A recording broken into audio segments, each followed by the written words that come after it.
May mga maliliit na negosyo o nag-uumpisa pa lang sa negosyo na nagtataka kung bakit nalulugi sila kahit na maganda naman ang quality ng kanilang produkto at malinis at maayos naman ang tindahan na pinagtayuan nila. But still, walang gaanong bumibili kaya ang resulta, lumalaki na ang lugi hanggang sa ito'y tuluyan ng magsara.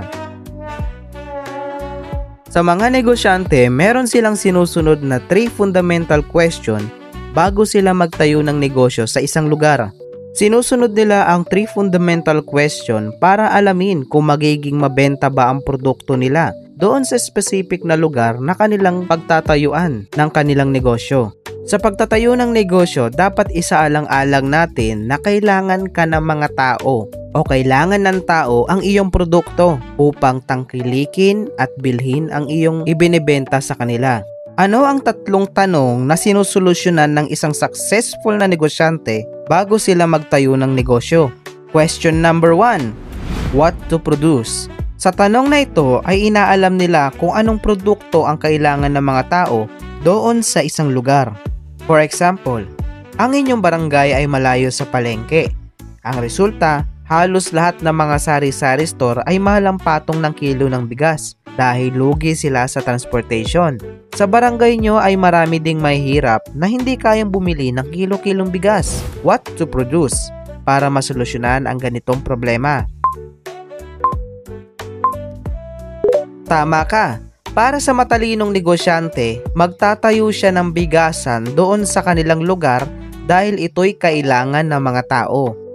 Ang susunod na tanong ay, how to produce?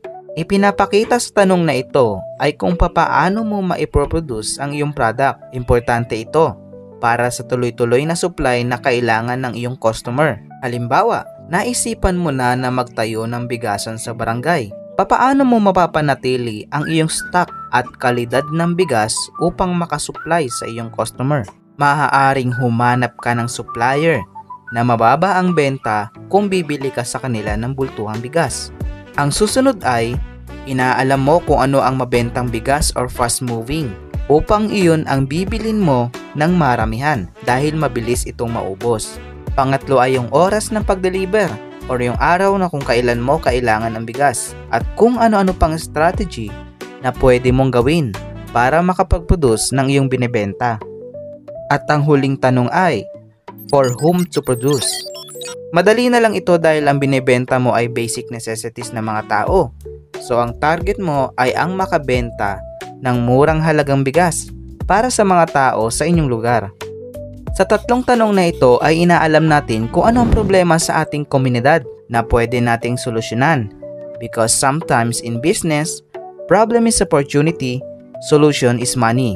Mas maganda ang flow ng pera kung kailangan ng tao ang produkto mo kaysa kailangan mo sila. Dahil kung kailangan ka nila, sila ang kusang lalapit sa iyo kahit hindi ka masyadong mag-effort ng iyong binibenta.